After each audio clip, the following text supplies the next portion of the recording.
Hello and welcome to my review of Tales from the Darkside. I'll give you a million. Willie millionaire Duncan Williams engages his lifetime acquaintance Jake Blaine in a cat and mouse game by offering Jack $1 million for his mortal soul. Act 1. Duncan Williams and Jake Blaine are drinking cognac and talking in the car. Jack compliments Duncan on ruining someone. Jack wants to know if Duncan will join him in a business deal. The guys talk about how cold-hearted they can be. Duncan tells Jack he has a better offer and will tell him that night as a surprise. The guys are playing pool and Duncan offers Jack $1 million to the rights to his eternal soul. Jack seems surprised and thinks Duncan is crazy. They keep betting thousands of dollars on individual pool shots. Jack admits he doesn't believe in a soul. Duncan accuses Jack of backing off, but Jack says he's not backing off, so Duncan wonders why an atheist would have a problem selling a non-existent soul. Jack keeps avoiding the subject for some reason, but Duncan keeps pushing it. Duncan mentions something about Jack's liver and he might be living with one foot in the grave. Duncan insists he is only trying to make a point, but Jack feels that Duncan is planning on tricking him somehow. Jack finally agrees, and Duncan says he will have a contract drawn up that Friday. Act 2. Jack stops by Duncan's office on Friday, and Duncan wonders if he wants to play pool before business. Jack declines by telling Duncan he's not feeling well and just wants to get down to business. Within 24 hours of death, all rights to the soul go to Duncan. If the buyer dies before taking the soul, the contract is null and void.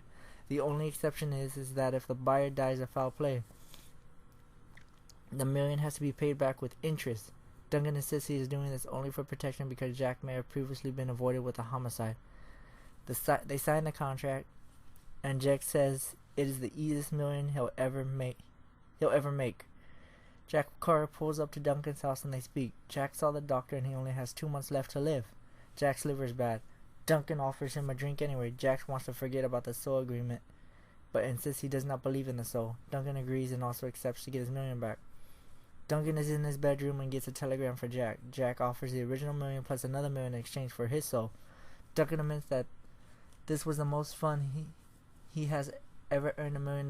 Duncan falls asleep at his desk and the wind blowing through his window wakes him up. He is surprised that the window is closed. He attempts to call Jack, but the phone is not working.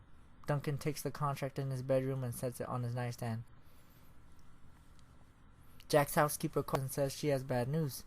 Duncan wants to talk to Jack, but the maid informs Duncan that Jack passed away that morning.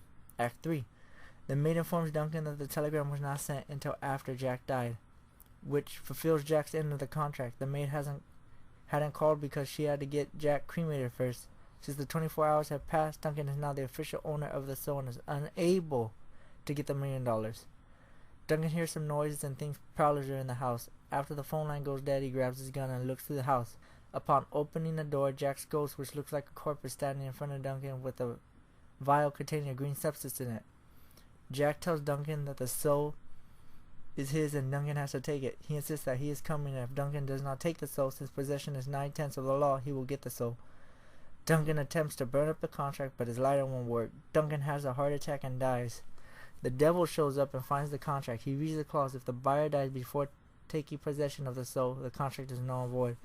He remarks that he had a lien on the soul, and as such, he is able to collect both Jack and Duncan's souls. After doing so, Jack fades away and flames burst onto Duncan's chest, which read, "Paid in full." Laughing, the devil fades away. Now this episode, it starts off slow. They're kind of like, I don't want to say they're best friends, but they're like business partners, and they like gambling, and they always like one-upping each other, and they're millionaires. So basically, Jack and Duncan say, "Hey, do you believe in that? Do you believe in a soul?" And one of them's atheist, and he's like, "No, I don't believe in that." And he's like, well, "What if I give you $1 million for yours, or if I die, you get $1 million for mine?" So they play pool. They're drinking. He takes the bet. One of them has a bad liver, which means he has 1 foot in the grave. So he basically, it's easy money for the other person. But the irony is that his maid, before she can get the contract from signed, because he died before, so he doesn't have the soul. He doesn't own it. But the ghost, whose spirit is restless, he comes to the other one, and then with a vial in his mouth, and he says, "Oh, I need your soul." So even as a ghost, he's trying to kill the other guy so the other one doesn't get the money. So it was pretty funny and ironic that when Duncan tries to burn up the contract, his lighter won't work. And Jack tells Duncan that is 9/10 of the law, he will get the soul. So then his lighter doesn't work, and then basically Duncan has a heart attack in his house and dies. And then the devil shows up and says, "Hey, if the buyer dies before taking possession of the soul, the contract is null and void." He remarks that he had a bid on the soul anyways, because I guess both of them are bad people, and as such he is able to collect both Jack and Duncan's soul. After doing so, collecting both, Jack fades away and flames burst onto Duncan's chest, which means paid in full to the devil, and then he laughs. This episode is, out of my ratings, I would say it's a 8 out of 10. It's got good horror elements. Some of it's funny. Basically, they're like one-upping each other. They like to gamble and make money. They're millionaires, so it has a typical "I'm rich. How can I one-up you? How can I get more money from you? How can I screw you in the end?" Which, that's the irony of it. Both of them don't get the million. They both basically, I don't know if they die penniless, because I don't know their established net worth, but basically to me they die penniless because both of them don't get the $1 million, because the maid didn't mail the letter in time, so that person that died is null and void, Jack. And then Duncan, when Jack comes back for Duncan from beyond the grave as a corpse and as a ghost with unrestless ghost, either that or he's a demon, he has the vial in his mouth and he says, "Hey, I'm here to collect your soul." So it's a good episode. The irony is they both die.